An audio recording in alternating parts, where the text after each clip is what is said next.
They say blood is thicker than water, but what happens when that blood turns toxic? When the person you trusted most in the world steals not just your money but your entire future? My name is Elena, and this is the story of how my brother destroyed my life with one signature, and how I made sure he paid for it in ways he never saw coming. I'd love to know which corner of the globe you're watching from. And if this story speaks to you, make sure to subscribe. Tomorrow's video is one you absolutely can't miss.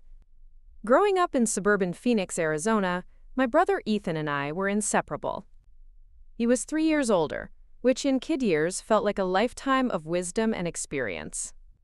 Our parents, David and Sarah Blackwood, ran a successful accounting firm that had been serving the greater Phoenix area for over 2 decades. They weren't wealthy by Silicon Valley standards, but they were comfortable enough to live in a nice neighborhood in Scottsdale, drive reliable cars, and most importantly, plan for their children's futures. The Blackwood family had always valued education above everything else. Our father would often tell us stories about his own childhood in rural Oklahoma, where his parents worked multiple jobs just to keep food on the table. Education is the one thing nobody can ever take away from you, he'd say, usually while reviewing our report cards at the kitchen table. It's your ticket to opportunities I never had. While other kids spent their summers at camps or playing video games, Ethan and I were enrolled in academic programs, math competitions, and science workshops. Our parents established college funds for both of us when we were still in elementary school, contributing religiously every month. They made it clear that these accounts were sacred, untouchable, except for educational expenses. Ethan excelled at everything he touched. He was valedictorian of his high school class, captain of the debate team, and somehow managed to make it all look effortless. He got a full scholarship to Arizona State University for business administration, which meant his college fund remained largely intact. I admired him, maybe even idolized him. When he graduated summa cum laude and immediately landed a position at a prestigious investment firm in downtown Phoenix, it felt like watching a masterclass in how to build a successful life. I, on the other hand, was more of a late bloomer. My grades were solid but not spectacular, and I struggled to find my passion until my junior year of high school, when I discovered computer programming. Something about the logic and creativity required to build software from scratch clicked with me in a way that traditional subjects never had. I spent hours learning different programming languages, building small applications, and dreaming of working for a major tech company. By my senior year, I had my sights set on Stanford University's computer science program. It was a long shot. Stanford only accepted about 4% of applicants, but my programming portfolio was strong, and my SAT scores had improved dramatically after months of preparation. More importantly, I had finally found something I was genuinely passionate about, and that passion came through in my application essays. The acceptance letter arrived on a rainy Tuesday in March. I remember holding the thick envelope with trembling hands, hardly believing what I was reading. Stanford wanted me.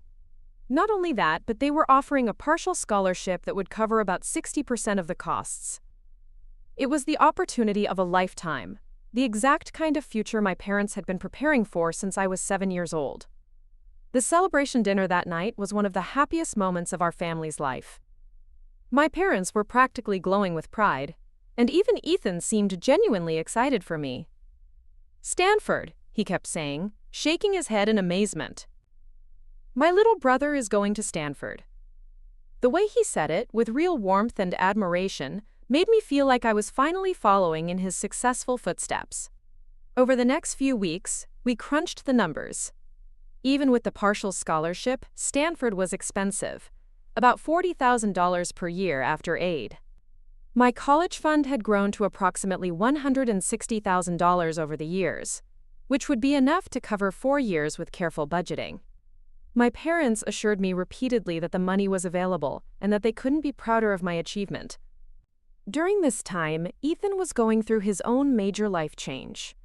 He had been dating Rebecca Martinez for about 2 years, and their relationship seemed to be getting serious. Rebecca was everything you'd expect from someone in Ethan's orbit: beautiful, intelligent, and ambitious.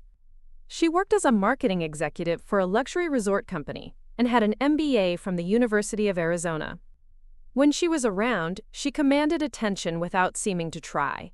and she had this way of making everyone feel like they were the most interesting person in the room. I'll admit, I had always found Rebecca a little intimidating.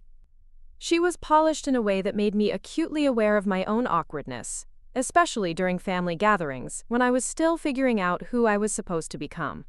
But she was always kind to me, asking about my programming projects and seeming genuinely interested in my college plans. "Stanford is lucky to have you," she told me one evening when the whole family was having dinner together. "You're going to do amazing things." As spring turned to summer, the practical aspects of college preparation began taking over our lives. There were housing applications to complete, orientation schedules to review, and what felt like an endless stream of forms requiring signatures and decisions. My parents handled most of the financial paperwork, coordinating with the bank where my college fund was held, and setting up payment schedules with Stanford's financial aid office. Ethan, meanwhile, was dealing with his own financial planning. His investment firm was doing well, and he had mentioned several times that he was considering making some major purchases. Maybe a house, definitely a nicer car to replace the Honda Civic he'd been driving since college. "I'm finally making real money," he told me one afternoon while we were both hanging out in our parents' backyard. "It feels good to have options." Looking back, there were probably signs that something wasn't quite right, but they were subtle enough that none of us picked up on them at the time. Ethan seemed more stressed than usual that summer, and he spent a lot of time on phone calls that would end abruptly when someone entered the room. He also started asking detailed questions about my college fund, how much was in it, how the withdrawal process worked, whether the money could be accessed for other educational expenses like graduate school.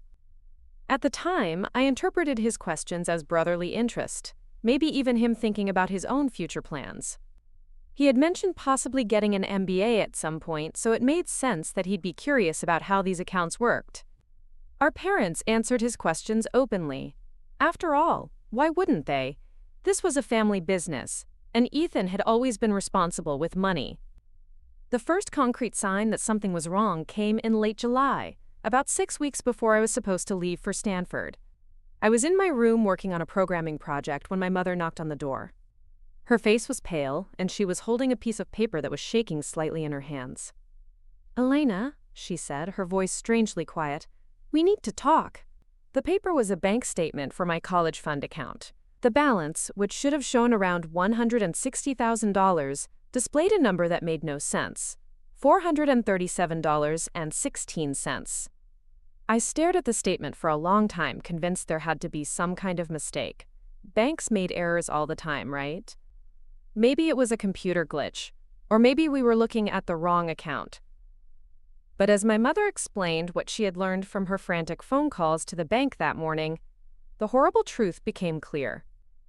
Someone with authorized access to the account had systematically withdrawn nearly all of the money over the past 3 months. The withdrawals had been made in amounts just under $10,000, apparently to avoid triggering certain banking alerts, and they had been spaced out over several weeks to make them less noticeable. Each withdrawal had been properly authorized with the correct account numbers and security information.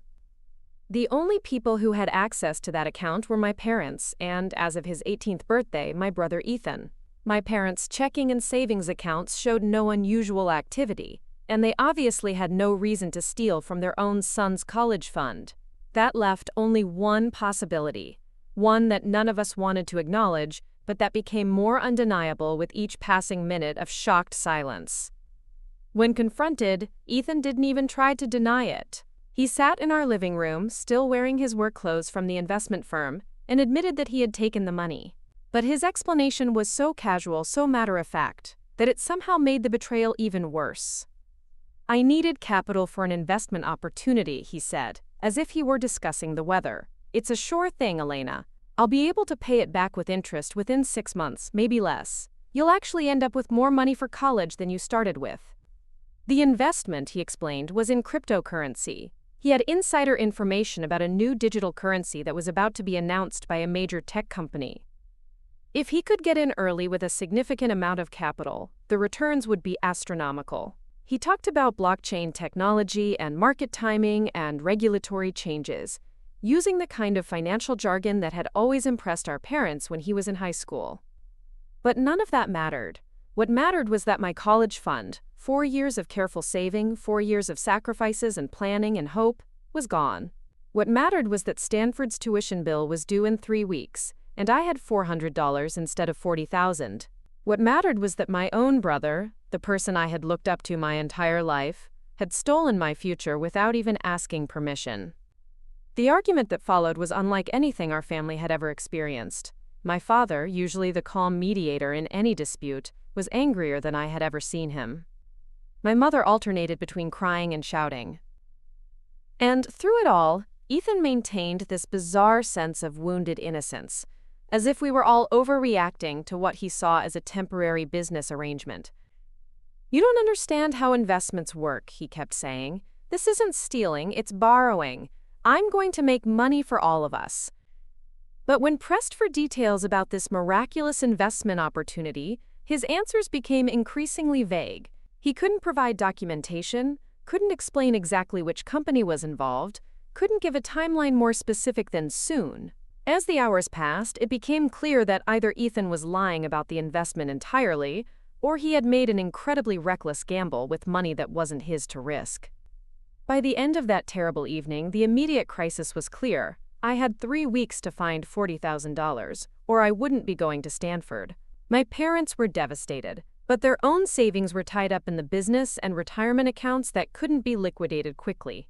They offered to take out loans, to mortgage the house, to do whatever it took to make up the shortfall, but the timeline was impossible. Even if they could arrange emergency financing, the bureaucratic process would take longer than we had. Ethan promised repeatedly that he would fix everything, that the money would be back in my account before the tuition deadline. But his promises felt hollow, especially as days passed without any sign of the miraculous returns he had predicted. When I asked to see proof of the investment, account statements, transaction records, anything that would show where my money had gone, he became defensive and evasive. A lot of love and effort went into bringing this story to life. If you're enjoying it, we'd be so grateful if you'd subscribe to our channel. Now back to where we left off.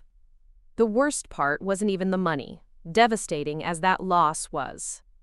The worst part was realizing that someone I had trusted completely, someone I had spent my entire life admiring and trying to emulate, saw me as nothing more than a convenient source of funds for his schemes. The worst part was understanding that when Ethan looked at my college fund, he didn't see my dreams or my future or the years of sacrifice that had made it possible. He saw an opportunity. The next 2 weeks passed in a blur of desperate phone calls and increasingly frantic attempts to salvage my future. My parents worked around the clock trying to secure emergency loans, calling every bank in Phoenix, and even reaching out to relatives we hadn't spoken to in years. I spent hours on the phone with Stanford's financial aid office, explaining the situation and begging for extensions or additional assistance. The financial aid counselor, a woman named Mrs. Chen, was sympathetic but firm. "I understand this is a family emergency," she said during one particularly devastating call, "but we've already allocated our emergency funds for this academic year. The best I can offer is to defer your enrollment for 1 year, which would allow you to reapply for aid next cycle." Defer for a year. The words felt like a death sentence. A year of watching my high school classmates start their college adventures while I stayed home, working minimum wage jobs and hoping that somehow the financial stars would align by the following fall.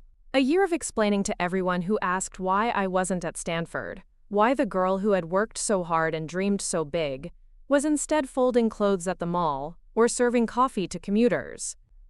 But even worse than the practical implications was the psychological impact. Every morning, I woke up with a moment of forgetting, a brief instant where my brain hadn't yet remembered that my future had been stolen. Then reality would crash back, bringing with it a mixture of rage, grief, and disbelief that seemed to get stronger rather than weaker as the days passed.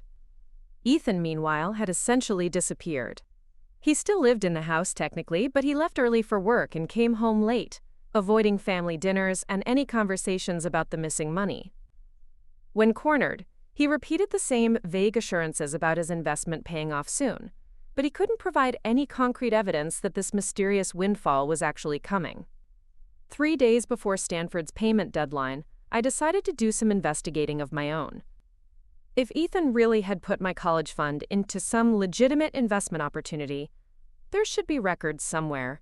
Account statements, transaction confirmations, communication with investment firms. Something that would prove he wasn't just gambling with my future. I waited until he left for work, then went into his room. I felt guilty about violating his privacy, but that guilt was overwhelmed by my desperate need to understand what had happened to my money. His laptop was password protected, but I knew Ethan well enough to guess that he probably used the same password for everything. Rebecca's name followed by her birth year. I was right. What I found on his computer was worse than I had imagined. His browser history showed dozens of visits to online gambling sites, cryptocurrency exchanges, and something called high-yield investment programs that even my limited financial knowledge recognized as obvious scams. His email contained confirmations for transactions that made my stomach turn. 5,000 here, 8,000 there, all funded by withdrawals from an account that I now realized was mine. But the most damning evidence was a series of text messages between Ethan and someone named Jake Morrison, apparently a friend from his investment firm. The messages painted a clear picture of what had really happened to my college fund. "Dude, I'm in deep," one message from Ethan read. "Lost another $15K last night. The crypto thing isn't working out like I thought." Jake's response was equally revealing. "You need to stop, man. This isn't investing, it's addiction. How much are you down total?" "About 140K so far," Ethan had replied. "But I've got a system now. I just need one big win to get back to even." $140,000. Almost exactly the amount that had been in my college fund. The messages continued over several weeks, documenting a pattern of increasingly desperate gambling as Ethan tried to win back the money he had stolen. There were references to loan sharks, to borrowed money from coworkers, to lies told to our parents about needing cash for various emergencies. The picture that emerged was of someone who had completely lost control, someone who had convinced himself that the next bet, the next investment, the next sure thing would solve all his problems. The final message in the chain was from just 2 days earlier. "It's gone, Jake. All of it. I don't know what I'm going to do." I sat in his room for a long time after reading those messages, trying to process what I had learned. My brother hadn't made a risky but potentially profitable investment with my money. He had gambled it away, lost it completely, and then spent weeks lying to our family about some fictional windfall that was never coming. That evening, I confronted him with the evidence. I printed out the most damaging messages and bank records and waited for him to come home from work. When he walked through the front door, I was sitting at the kitchen table with the papers spread out in front of me. "We need to talk," I said, echoing our mother's words from 2 weeks earlier. His face went white when he saw the printouts. For a moment, I thought he might finally tell the truth, might finally acknowledge the full scope of what he had done. Instead, he got angry. "You went through my computer?" he demanded. "You had no right to invade my privacy like that." The audacity of his response left me speechless. He had stolen my future, gambled away 4 years of my parents' sacrifices, and destroyed my trust so completely that I would never feel safe around him again. But somehow in his mind the real violation was me looking through his browser history. "Where's my money, Ethan?" I asked, my voice surprisingly calm. "Not the investment money. Not the loan you keep promising to repay. My money. The money you stole and gambled away." He couldn't answer. He stood there, in our childhood kitchen, still wearing his expensive work clothes and his Rolex watch, and couldn't find words to explain how he had justified destroying his sister's life for the thrill of rolling dice and buying worthless digital tokens. Our parents arrived home in the middle of this confrontation, and I showed them everything I had found. The gambling sites, the text messages, the evidence that their eldest son, the one they had always been so proud of, the one who had seemed to have his life together, was not just a thief, but a compulsive gambler who had shown no remorse for his actions. My mother cried harder that night than I had ever seen her cry, even including the day her own mother had died. My father, who had always prided himself on being able to solve any problem through hard work and careful planning, looked lost in a way that broke my heart almost as much as losing my college fund had. The immediate question became what to do next. We could report Ethan to the police, but prosecuting him wouldn't bring back the money, and it would destroy what was left of our family. We could demand that he take out loans to repay what he had stolen, but given his gambling addiction, there was no guarantee he wouldn't just lose that money too. More pressingly, I still had less than 48 hours to come up with $40,000 or lose my spot at Stanford. That's when my father made a decision that surprised all of us. "We're taking out a second mortgage on the house," he announced. "It's not ideal and it's going to strain our finances for years, but Elena earned this opportunity. She shouldn't lose it because of her brother's problems." The paperwork for an emergency mortgage couldn't be completed in 2 days, but our bank agreed to provide a bridge loan based on the house's equity. It was expensive, the interest rates were brutal, and there were fees that would cost thousands of dollars, but it would allow me to make Stanford's payment deadline. I should have been grateful. My parents were literally putting their home at risk to fix the mess that Ethan had created. But instead of relief, I felt a burning anger that seemed to grow stronger each day. Why should my parents have to mortgage their future because their son was a gambling addict? Why should I start college knowing that my family was drowning in debt because of my brother's selfishness? And why should Ethan face no real consequences for what he had done? He still had his job, his apartment, his expensive car, and his relationship with Rebecca. He still commanded respect at family gatherings, and still benefited from the reputation he had built as the successful older brother. The only thing that had changed was that he no longer had access to other people's money to fuel his gambling habit. It wasn't enough, not nearly enough. 2 days before I left for Stanford, Ethan finally attempted something resembling an apology. He knocked on my bedroom door while I was packing and asked if he could come in. I almost said no, but curiosity got the better of me. "Elena," he said, sitting awkwardly on the edge of my bed, "I know I messed up. I know I hurt you and Mom and Dad. But I want you to know that I never meant for things to go this far." He talked for several minutes about his gambling problem, about how it had started small and spiraled out of control, about how he had convinced himself that he could win back my money before anyone noticed it was gone. He used words like addiction and disease and recovery, as if having a clinical name for his behavior somehow made it less of a choice. But what struck me most about his apology was what it didn't include. He never acknowledged the full impact of what he had done, not just to me, but to our parents who are now facing years of additional debt. He never took full responsibility for his actions, instead framing his theft as a symptom of an illness rather than a series of deliberate decisions to prioritize his own desires over his family's well-being. And most tellingly, he never offered any concrete plan for making amends beyond vague promises to get help and do better. As I listened to him talk, I realized that Ethan still didn't truly understand what he had taken from me. He saw the college fund as money, but it represented so much more than that. It was security, opportunity, the belief that hard work would be rewarded and that family members could be trusted. He had stolen not just my savings, but my faith in the people I loved most. "I forgive you," I told him when he finished his speech, and I could see the relief wash over his face. He hugged me, thanked me for being understanding, and promised that he would find a way to make everything right. But I didn't mean it. The forgiveness was a lie, a tactical decision that I made in that moment, without fully understanding why. All I knew was that I wasn't ready for this story to be over, wasn't ready to let Ethan walk away from the wreckage he had created, with nothing more than a few uncomfortable conversations and some promises about seeking treatment. As I watched him leave my room, probably feeling better about himself than he had in weeks, I began to form the outline of a plan. My brother had taught me an important lesson about trust and family and the lengths people would go to get what they wanted. It was time to put that education to use. Stanford University in September was everything I had dreamed it would be. Sprawling campus dotted with palm trees, brilliant students from around the world, professors who had written the textbooks I'd studied in high school. The computer science program was intense and challenging, exactly what I had hoped for when I'd first fallen in love with programming years earlier.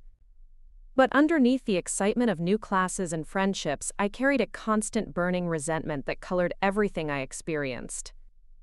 While my dormmates talked about their summer vacations and family traditions, I thought about the second mortgage my parents were now paying every month. While other students worried about normal freshman concerns like homesickness and academic pressure, I was consumed with thoughts of revenge.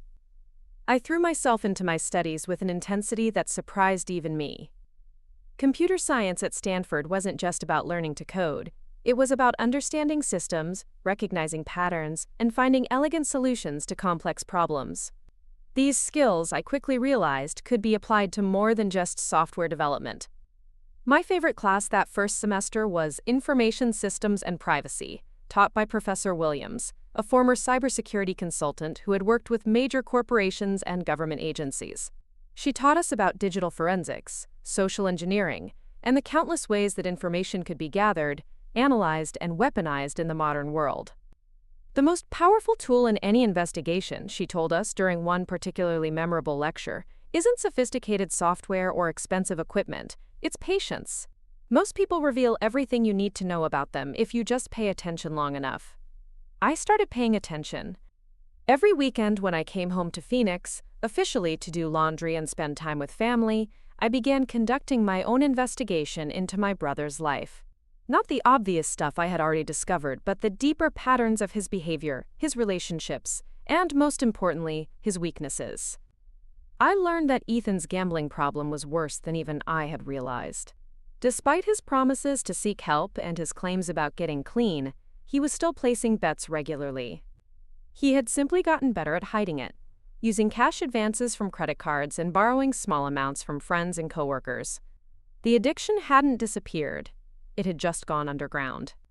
More interestingly, I discovered that his relationship with Rebecca was far more fragile than it appeared on the surface. They had been fighting regularly over the past few months, usually about money and Ethan's secretive behavior. Rebecca suspected something was wrong, but didn't know the full extent of his problems. Through careful observation and some strategic eavesdropping, I learned that Rebecca was growing frustrated with Ethan's reluctance to discuss their future together. They had been dating for over 2 years, and she was ready for the next step. She wanted to get engaged, start planning a wedding, maybe even begin looking at houses together. But Ethan kept deflecting these conversations, claiming he needed more time to get his finances in order. Of course, I now understood why he was hesitant to make long-term commitments. How could he propose marriage when he was drowning in gambling debt? How could he plan a future with someone when he couldn't trust himself not to destroy it? But Rebecca didn't know any of that. From her perspective, she was in a relationship with a successful investment advisor who seemed inexplicably reluctant to commit. She confided in my mother sometimes during family gatherings, expressing her confusion and hurt over Ethan's behavior.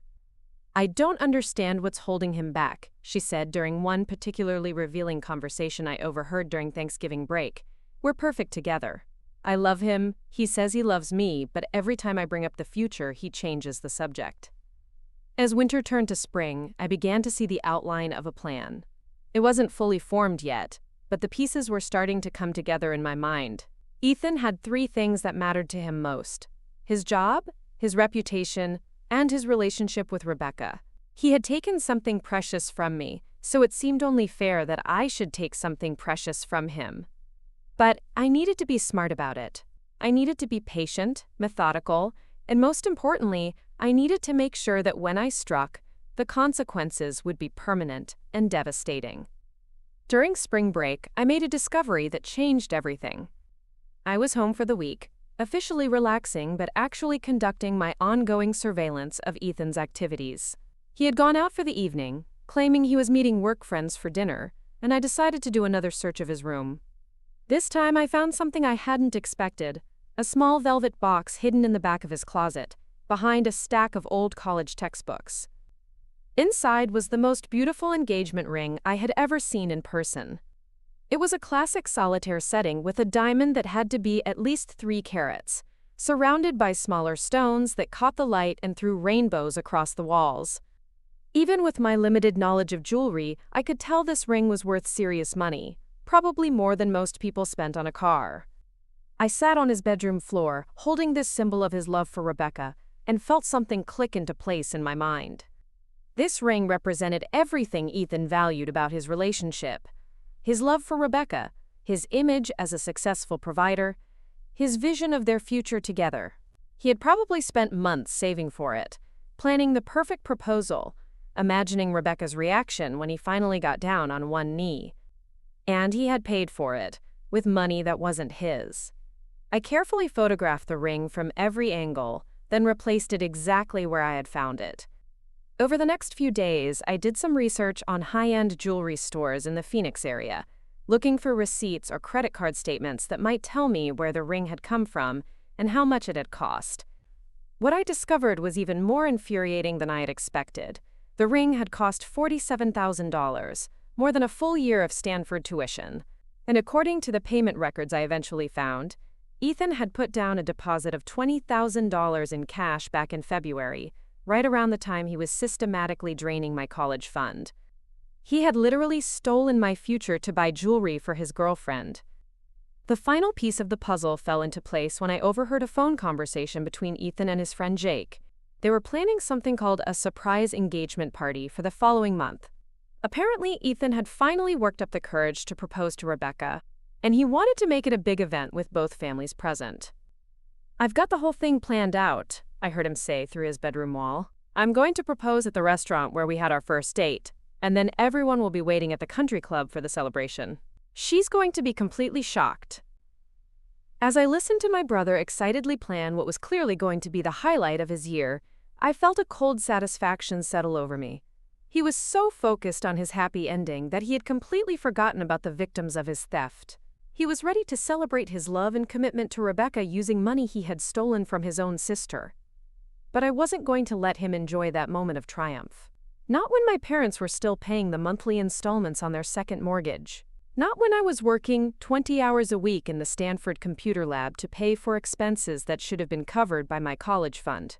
And definitely not when he had shown absolutely no genuine remorse for what he had done. I spent the rest of spring break refining my plan. It was complex, requiring precise timing and careful execution. But the basic concept was elegantly simple. If Ethan wanted to use stolen money to build his perfect life, then I was going to make sure that perfect life came crashing down in the most public and humiliating way possible.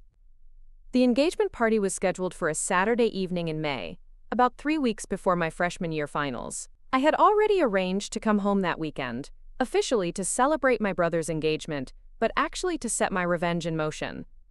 Everything I had learned at Stanford about information systems, about human psychology, about the digital trails that people leave behind in their daily lives, was about to be put to the test.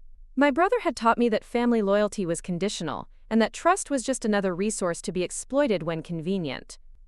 It was time to show him what I had learned from his example.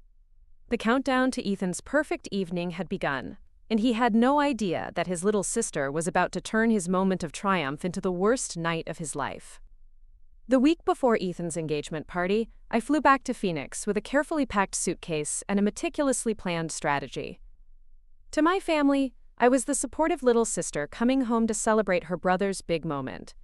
In reality, I was carrying out the most complex operation I had ever attempted. My first stop wasn't home. It was a small electronics store in downtown Phoenix that specialized in surveillance equipment. Using skills I had learned in my digital forensics class, I purchased several tiny recording devices and a high-resolution camera with a telephoto lens. Everything was paid for with cash I had earned from my campus job, and I made sure to visit during busy hours when the staff was too overwhelmed to pay attention to individual customers.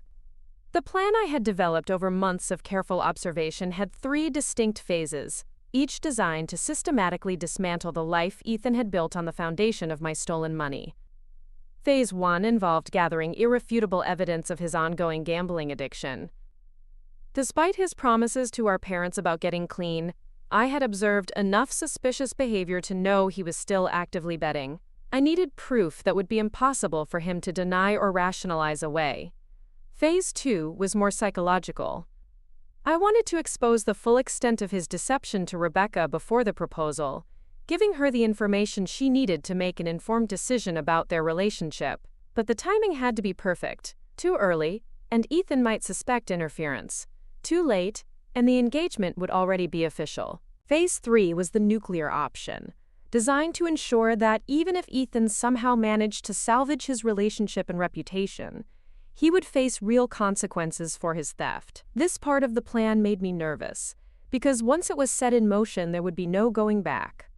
I started with surveillance. Over the next few days, I followed Ethan during his lunch breaks and after work, maintaining a careful distance and using techniques I had learned from online tutorials about private investigation. Modern smartphones made this easier than I had expected. I could track his location without him knowing, and the camera allowed me to document his activities from across parking lots and through restaurant windows. What I discovered confirmed my worst suspicions. Ethan was spending almost every lunch break at an off-track betting facility about 10 minutes from his office. He would arrive with cash, place multiple bets on horse races, and often stay until the last possible minute before returning to work. On 2 occasions, I watched him lose what appeared to be several $100s in less than an hour. More damaging was his behavior during evening hours. 3 times that week, he told Rebecca he was working late or meeting with clients, but actually drove to an underground poker game in a warehouse district that I had located through careful analysis of his credit card statements. These weren't casual games with friends.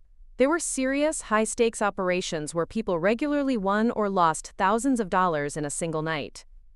I documented everything. Photos of him entering and leaving gambling establishments, video of him placing bets, timestamps that proved he was lying to Rebecca about his whereabouts. By the end of the week, I had assembled a comprehensive dossier that painted a clear picture of someone whose addiction was completely out of control. But evidence was only useful if it reached the right audience at the right time. Rebecca worked as a marketing director for a luxury resort chain, and I had learned through careful social media reconnaissance that she often stayed late at the office on Thursday evenings to prepare for Friday morning executive meetings. This gave me the perfect opportunity to make contact without Ethan's knowledge. I dressed professionally and arrived at her office building just as she was leaving for the day. The timing had to appear coincidental. Just Elena, the supportive future sister-in-law, happening to be in the neighborhood and hoping to grab coffee with Rebecca before the big engagement party. "Elena," she said, genuinely pleased to see me. "What a nice surprise. What brings you to this part of town?" I had prepared for this question. "I'm actually meeting some Stanford alumni for a networking dinner nearby. I know you're probably busy, but I was wondering if you had a few minutes to chat. I wanted to talk to you about something before the party this weekend." Rebecca's expression shifted slightly, and I could see curiosity mixed with concern. "Of course," she said. "There's a quiet coffee shop around the corner. Is everything okay?" We walked to the cafe I had scouted earlier in the week, one with comfortable seating and enough ambient noise to ensure our conversation wouldn't be overheard. Once we were settled with our drinks, I took a deep breath and began the most difficult conversation of my life. "Rebecca," I said carefully, "I need to tell you something about Ethan, and I need you to promise you'll hear me out completely before you react." Her face went pale. "Is he okay? Is something wrong with his health?" "He's not sick," I assured her. "But there are things about him that you don't know, things that I think you have a right to know before you two get engaged." Over the next hour, I told her everything. The stolen college fund, the gambling addiction, the lies he had been telling our family for months. I showed her the evidence I had gathered, the text messages I had found on his computer, the photos of him at various gambling establishments, the bank records that proved he had used my college money to finance his addiction and purchase her engagement ring. Rebecca's reaction was exactly what I had hoped for, and exactly what I had dreaded. She listened in stunned silence, occasionally asking clarifying questions, but mostly just absorbing the magnitude of what I was revealing. When I finished, she sat quietly for several minutes, staring at the evidence spread across the table between us. "I knew something was wrong," she finally said, her voice barely above a whisper. "He's been so secretive lately, so defensive whenever I ask about money or our future. But I never imagined anything like this." She picked up one of the photos I had taken of Ethan at the poker game, studying his face as if seeing him for the first time. "He stole your college fund? Your parents had to mortgage their house because of him." I nodded, watching her process the implications of everything I had told her. "The engagement ring you're expecting to receive this weekend? It was purchased with money that was supposed to pay for my education. He literally stole my future to buy you jewelry." The anger that crossed Rebecca's face was swift and intense. How could he do that to his own family? How could he look me in the eye every day knowing what he had done? I don't know, I said honestly. I've been asking myself the same questions for months. We talked for another hour about what this meant for their relationship, about whether Ethan could be trusted to change, about the pattern of deception that seemed to define his recent behavior. Rebecca was smart and financially savvy. She understood that marrying someone with a severe gambling addiction would put her own financial security at risk. By the time we parted ways, I could see that she had already made her decision. She wasn't going to accept Ethan's proposal, and she wasn't going to let him manipulate her into believing his promises about getting clean and starting fresh. "Thank you for telling me," she said as we stood outside the coffee shop. "I know this couldn't have been easy for you. You probably feel like you're betraying your brother." "I'm protecting myself," I replied, "and I'm protecting you. Ethan made his choices when he decided to steal from his own family. I'm just making sure there are consequences." That night, I returned home feeling lighter than I had in months. Phase 2 of my plan was complete, and Rebecca now had all the information she needed to make her own informed decisions about her future with Ethan. But I wasn't finished yet. Even if Rebecca ended their relationship, Ethan would still have his job, his reputation, and his freedom. He would still be living consequence-free while my parents struggled to pay the second mortgage he had forced them to take out. Phase 3 would ensure that his reckoning was complete and public. And it would happen at the engagement party he had planned so carefully, in front of both families and all the friends who had spent years admiring his success and responsibility. The irony was perfect. Ethan wanted to celebrate his commitment and love in front of everyone who mattered to him. Instead, he was about to experience the most humiliating night of his life, surrounded by all the people whose respect he valued most. Saturday couldn't come soon enough. Saturday morning arrived with the kind of perfect Arizona weather that made tourists fall in love with Phoenix. Ethan was practically vibrating with nervous energy, checking his phone every few minutes and adjusting his appearance in every reflective surface he passed. He had no idea that his carefully planned evening was about to become a masterclass in public humiliation. I spent the morning finalizing the last details of Phase 3. While Ethan was at the country club making sure the decorations were perfect and the catering staff understood their instructions, I was uploading files to a secure server and preparing the digital component of my revenge. The beauty of my plan was its simplicity. I had learned from my computer science classes that the most effective attacks weren't necessarily the most complex ones. They were the ones that exploited human psychology and timing rather than technical vulnerabilities. Around noon, Rebecca called Ethan. I was in the next room when he answered, and I could hear the confusion in his voice as their conversation progressed. "What do you mean you need to talk before tonight?" he said. "Rebecca, you're scaring me. Is everything okay?" I couldn't hear her side of the conversation, but I could imagine her struggling to find the right words. She had agreed to meet him at their favorite restaurant, the same place where he was planning to propose, but her tone would already be signaling that something was terribly wrong. "No, I can't wait until after the party," Ethan said, his voice rising with panic. "If something's bothering you, we need to deal with it now. Our families are going to be there tonight. Everyone's expecting us to." He stopped mid-sentence, and I heard him say Rebecca's name several times before apparently realizing she had hung up on him. The silence that followed was profound, broken only by the sound of him frantically calling her back and getting voicemail.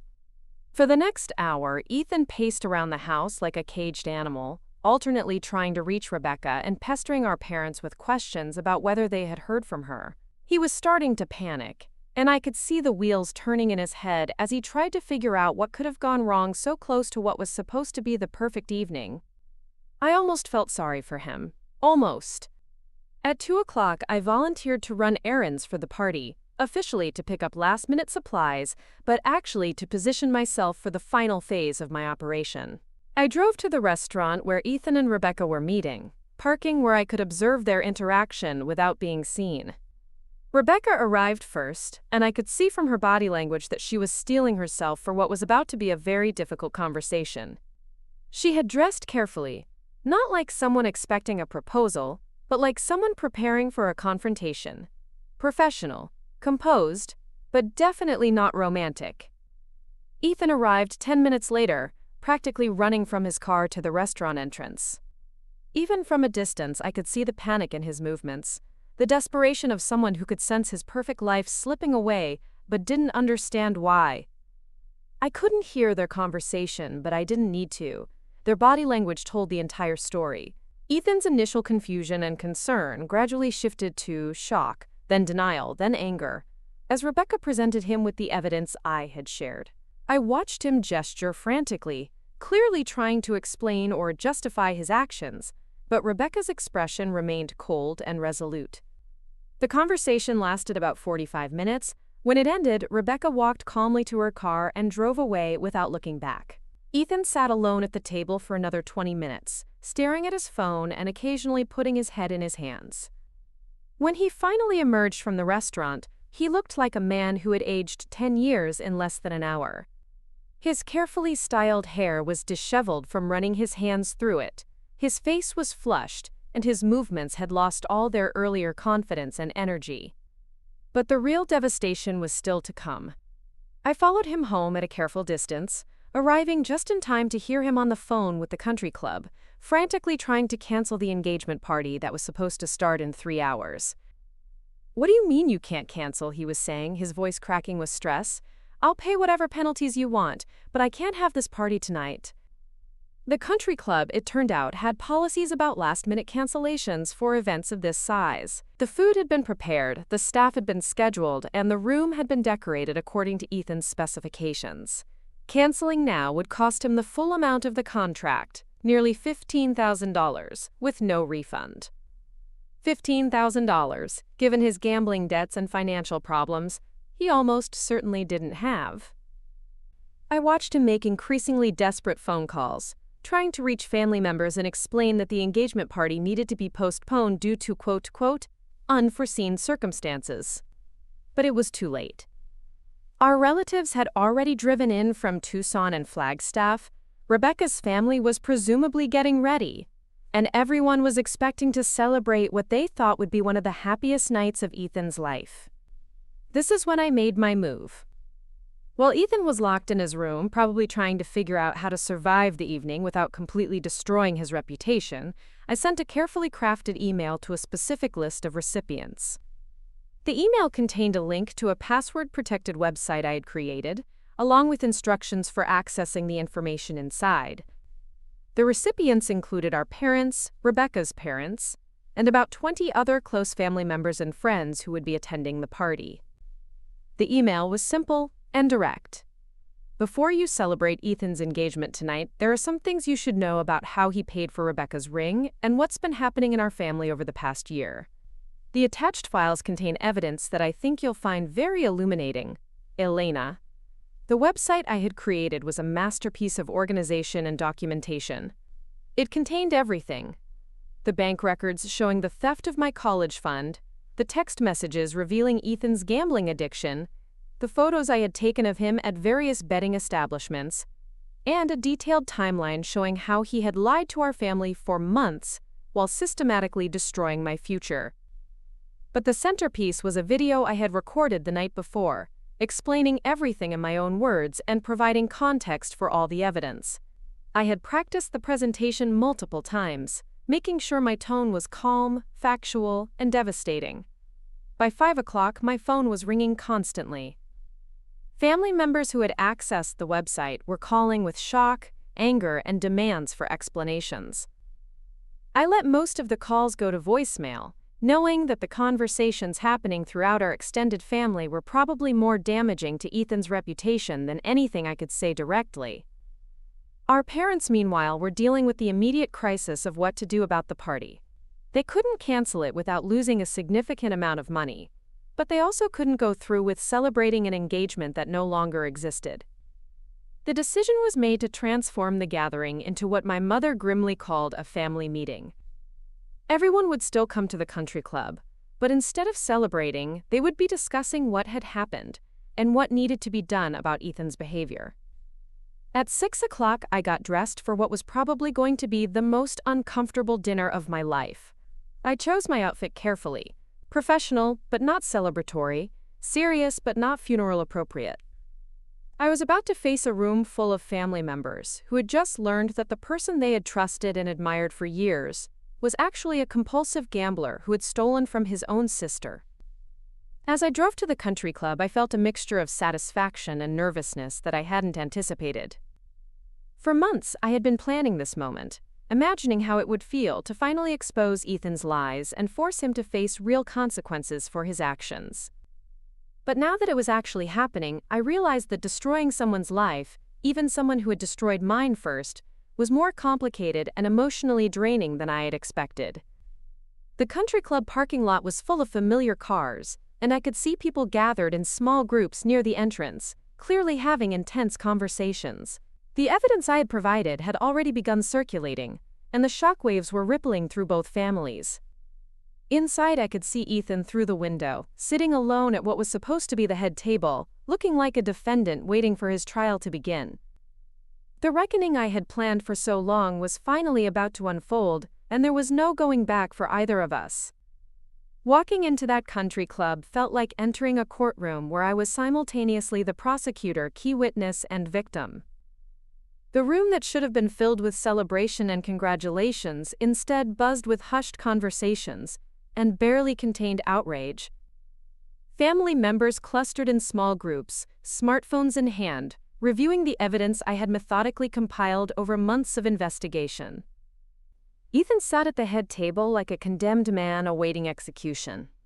Gone was the confident, successful older brother who had commanded respect at every family gathering for years. In his place was someone who looked hollow, defeated, and utterly alone. When he saw me enter, our eyes met across the room, and I saw something I had never seen in his face before: complete and total recognition of what he had lost. My uncle Robert, my father's brother who had driven down from Flagstaff, approached me first. Robert was a retired police detective, and his expression carried the grim satisfaction of someone who had just solved a particularly difficult case. "Elena," he said quietly, "I've been reviewing the materials you shared. This is comprehensive work, very thorough." He paused, studying my face. "How long have you been planning this?" "Since the day I found out what he did," I replied honestly. "Since the day I realized he wasn't going to face any real consequences unless someone made sure he did." Robert nodded slowly. "You understand this changes everything for him, right? Not just with the family, but potentially legally. What he did to your college fund, that's felony theft in Arizona." I had known this, of course. It was part of why I had been so careful about how and when to reveal the evidence. "That's not my decision to make," I said. "But everyone deserves to know who they're really dealing with." Across the room, Rebecca's parents were having an intense conversation with my parents. Mrs. Martinez looked particularly shaken. She had clearly been fond of Ethan and had probably been looking forward to welcoming him into their family. Now she was learning that her daughter had narrowly escaped marrying someone who had systematically lied about the most fundamental aspects of his character. The formal confrontation began when my father stood up and called for everyone's attention. The room fell silent immediately, the kind of heavy quiet that precedes either violence or profound truth-telling. "I think we all know why we're here," my father began, his voice steady but strained. "What was supposed to be a celebration has become something very different. We need to address what Elena has brought to our attention, and we need to hear from Ethan about what he's done." All eyes turned to my brother, who had been sitting in silence for the past 20 minutes. When he finally stood up, his hands were visibly shaking, and his voice was barely audible. "I know what you all think of me right now," he said. "I know the evidence looks bad, and I know I've disappointed everyone in this room. But I want you to understand that I never meant for things to go this far." My cousin Jennifer, who had always idolized Ethan, interrupted him. "You stole Elena's college fund. You made your parents take out a second mortgage on their house. How do you not mean to do something like that?" Ethan's composure cracked slightly. "It started small," he said. "I borrowed a little money thinking I could pay it back quickly. But then I lost that, so I had to borrow more to try to get even. It snowballed faster than I could control." "Borrowed?" My voice cut through the room like a blade. "You didn't borrow anything, Ethan, you stole. Borrowing implies permission and an agreement to repay. You took money that wasn't yours without asking and gambled it away." For the first time since this nightmare began, Ethan showed genuine anger instead of just shame and self-pity. "You don't understand the pressure I was under," he snapped. You don't know what it's like to have everyone expecting you to be perfect all the time." The audacity of his response stunned the room into silence. Even now, even surrounded by the wreckage of his lies and the family he had betrayed, he was trying to position himself as the victim. Rebecca's father, Mr. Martinez, spoke for the first time since the confrontation began. "Son," he said, his voice dangerously quiet, "are you seriously suggesting that pressure justifies stealing from your sister's education fund?" Ethan seemed to realize how his words had sounded, and he backtracked quickly. "No, of course not. I'm not trying to justify anything. I'm just saying that I made mistakes, and I'm willing to do whatever it takes to make them right." "What exactly does that mean?" asked my Aunt Carol, my mother's sister, who had always been the family's voice of practical wisdom. "How do you plan to make this right?"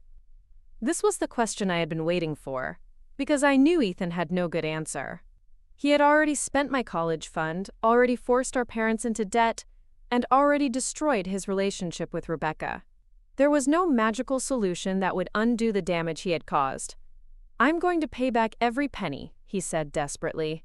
"I'll take out loans, I'll sell my car, I'll work extra hours. Elena will get her money back with interest." "When?" I asked bluntly. "You've been promising to pay back this money for almost a year now. You've lied to our parents, to Rebecca, and to everyone in this room about your gambling addiction. Why should anyone believe you're capable of keeping this promise?" Ethan couldn't answer, because we both knew the truth. His gambling addiction was still active, his debts were probably larger than anyone realized, and his earning potential was about to take a serious hit once word of his behavior spread through his professional network. My Uncle Robert spoke up again. "Ethan, I need you to understand something. What you did, taking money from that college fund without authorization, that's a felony in this state. Elena would be well within her rights to file criminal charges against you." The room went dead silent. I could see Ethan's face go pale as the legal implications of his actions finally sank in. He had been so focused on the family drama and relationship consequences that he apparently hadn't considered the possibility of actual prosecution. "Elena," my father said carefully, "is that something you're considering?" I had thought about this moment countless times over the past few months. The decision about whether to involve law enforcement was probably the most difficult part of my entire plan. On one hand, Ethan deserved to face legal consequences for what he had done. On the other hand, a felony conviction would destroy his career and make it impossible for him to ever actually repay the money he had stolen. "I want full restitution," I said finally. "Every penny that was taken from my college fund, plus interest, plus compensation for the additional costs my parents have incurred because of the emergency loans they had to take out. I want a formal repayment plan with specific deadlines and consequences for missed payments." I paused, making sure I had everyone's attention. "And I want Ethan to enter a legitimate gambling addiction treatment program, not some online course or weekend seminar, but actual professional treatment with ongoing monitoring." "And if he agrees to those terms?" my father asked. "Then I won't file criminal charges," I said. "But if he misses payments, if he lies about the treatment, if he gambles away money that should be going toward restitution, then I will absolutely pursue every legal option available to me." The terms I had laid out were harsh but fair.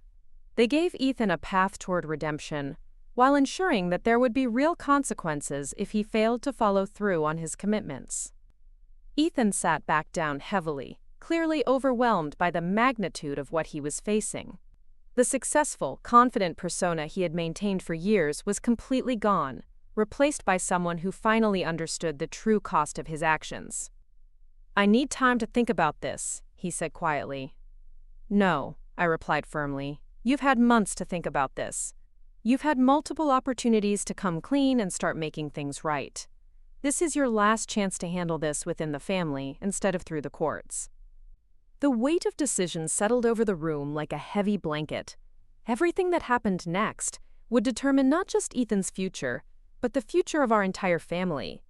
After years of lies and manipulation, we had finally reached the moment of truth. And for the first time since my college fund had been stolen, I felt like I had some control over what happened next. The silence stretched for what felt like an eternity. Ethan stared at the table in front of him, surrounded by family members who had once admired him and now looked at him with a mixture of disappointment and disgust. The weight of his decision hung in the air like a storm cloud ready to break. Finally, he looked up at me with eyes that seemed to have aged decades in the span of a few hours. "I accept your terms," he said, his voice barely above a whisper. "All of them." What followed was the most businesslike family meeting I had ever witnessed. My Uncle Robert, with his law enforcement background, helped draft a formal agreement that outlined every detail of Ethan's restitution plan. The document specified exact amounts, payment schedules, interest rates, and consequences for noncompliance. We also included provisions for the gambling addiction treatment, complete with requirements for progress reports and ongoing monitoring. The total amount Ethan owed was staggering: $160,000 for the original college fund, plus $32,000 in accumulated interest and fees, plus an additional $47,000 to compensate for the emergency loans our parents had been forced to take out. In total, he would need to repay nearly $250,000 over the next 5 years. "This is going to require some serious lifestyle changes," my father told Ethan as they reviewed the payment schedule. "You'll essentially be living like a broke college student for the next several years." Ethan nodded numbly. He had already started making mental calculations about selling his expensive car, moving out of his upscale apartment, and eliminating every non-essential expense from his budget. The comfortable life he had built for himself was about to disappear completely. But the financial consequences were only the beginning. Word of what had happened spread quickly through both families, and by Monday morning, the story had reached Ethan's professional network. The investment firm where he worked took a very dim view of employees with gambling addictions and serious financial problems, especially when those problems involved theft from family members. Ethan was fired within a week. The official reason given was personal conduct incompatible with firm values, but everyone in the industry understood what that meant. His reputation was destroyed, and finding comparable employment would be nearly impossible. The financial services industry relied heavily on trust and integrity, and Ethan had demonstrated that he possessed neither. This created an immediate crisis for the restitution plan. Without his high-paying job, Ethan couldn't possibly meet the payment schedule we had established. But rather than using this as an excuse to abandon his commitments, he surprised everyone by taking decisive action. He sold his car and bought a used Honda Civic. He moved out of his expensive apartment and into a small studio in a less fashionable part of town. He took a job at a retail electronics store, earning a fraction of what he had made at the investment firm. He also started working nights as a delivery driver, putting in 12-hour days to maximize his earnings. The transformation was remarkable and, honestly, somewhat heartbreaking to watch. The brother who had once carried himself with such confidence and authority was now working 2 minimum-wage jobs and living paycheck to paycheck. But for the first time in years, he was being completely honest about his situation and taking full responsibility for his actions. The gambling addiction treatment proved to be more challenging than anyone had anticipated. Ethan's first attempt at a treatment program failed when he relapsed after just 3 weeks. I discovered this when his payments suddenly stopped, and a private investigator I hired found him at an underground poker game, trying to win back money he had lost earlier that week. This was the moment I had been dreading since the confrontation at the country club. I had given Ethan a chance to handle his problems without involving law enforcement, and he had blown it. According to our agreement, his relapse should have triggered immediate criminal charges.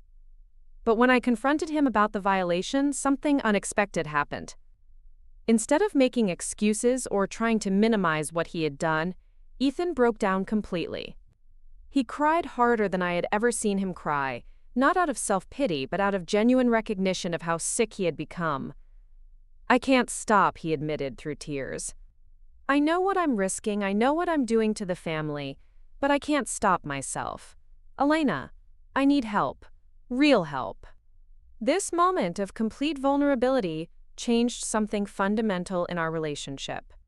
For the first time since I had discovered the theft, I saw my brother not as a calculating manipulator, but as someone struggling with a genuine illness that had spiraled completely out of control.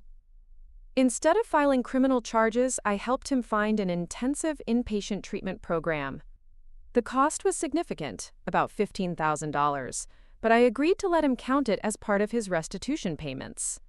More importantly, I agreed to support his recovery instead of just punishing his failures. The treatment program lasted 6 months, during which Ethan lived in a residential facility and underwent intensive therapy, group counseling, and financial management training. When he emerged, he was a fundamentally different person than the one who had stolen my college fund 2 years earlier. He returned to Phoenix with a new perspective on his addiction, a realistic understanding of his limitations, and a genuine commitment to making amends for what he had done.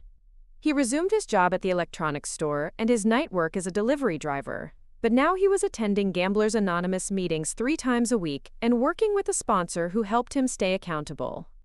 The payments resumed, and this time they were consistent and reliable.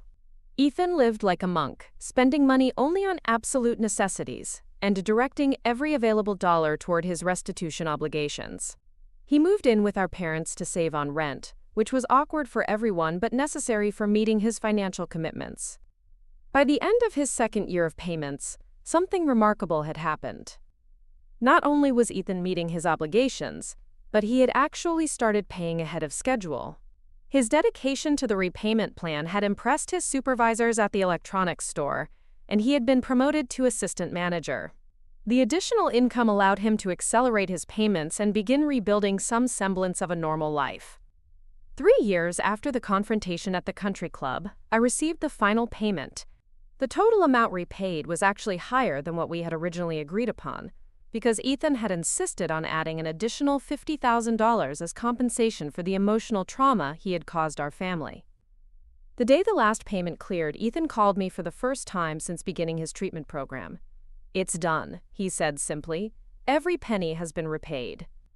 I checked my bank account and confirmed that the funds were there. After 3 years of systematic payments, my college fund had been completely restored, along with compensation for all the associated costs and emotional damages. "Thank you," I said, and I meant it.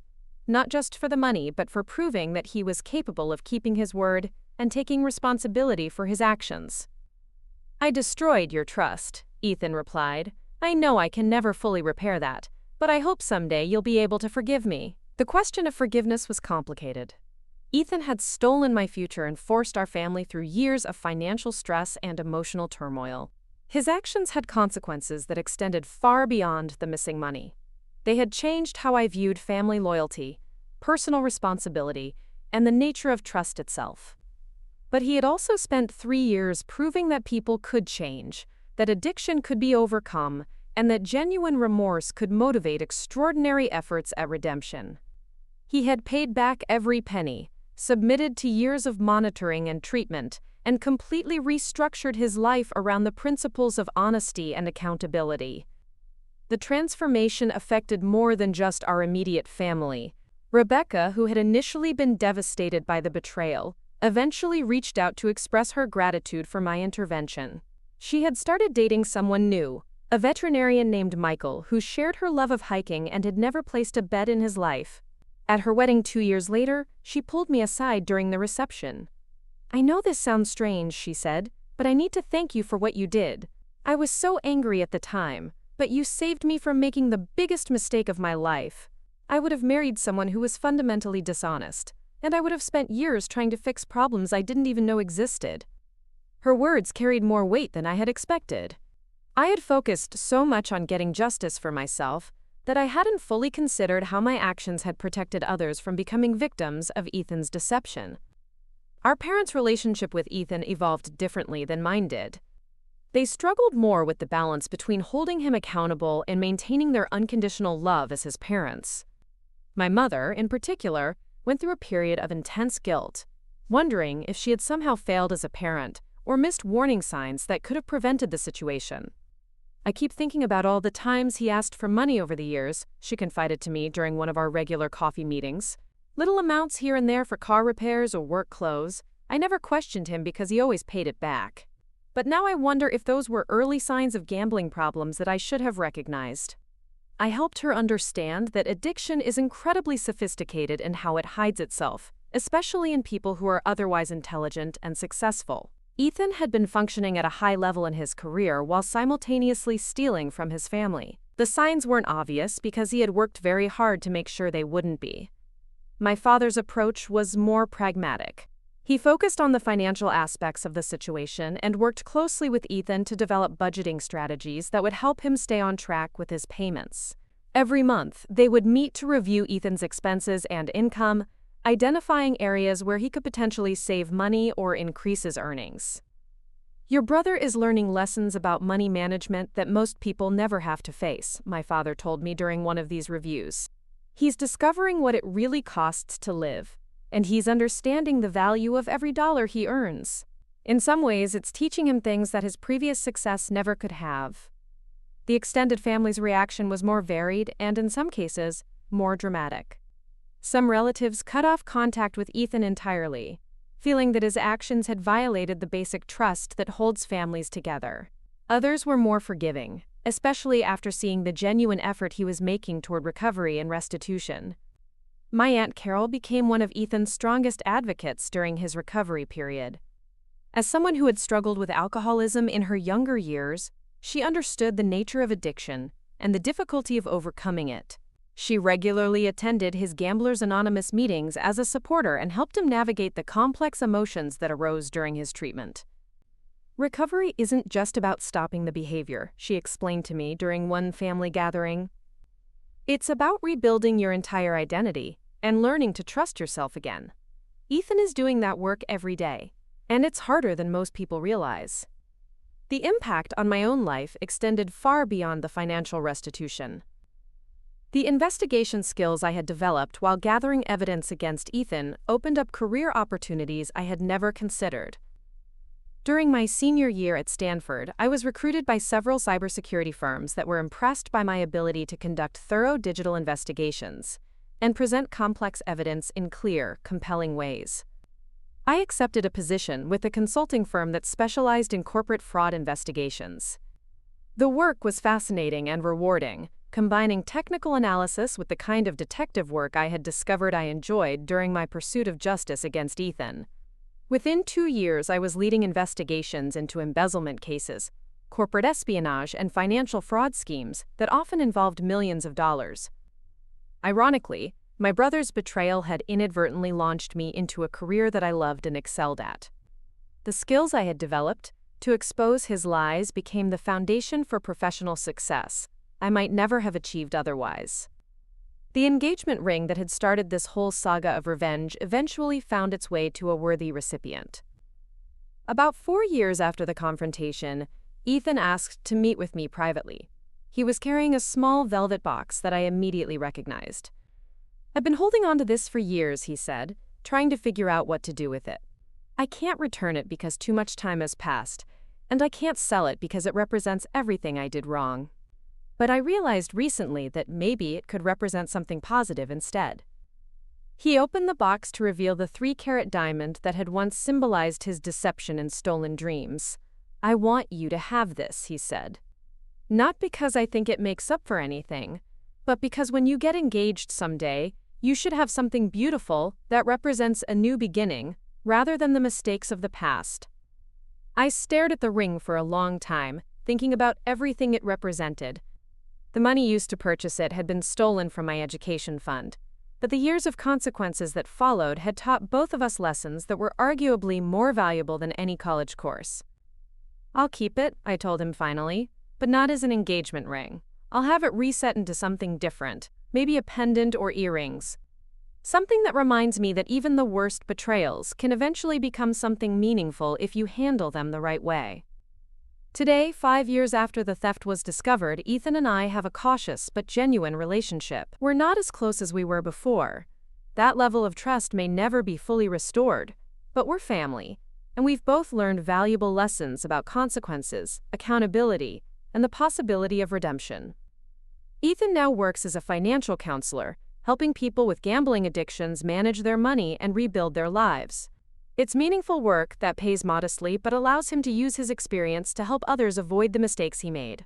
He's also completed his bachelor's degree in addiction counseling, attending night school while working full-time to pay for his education without taking on debt.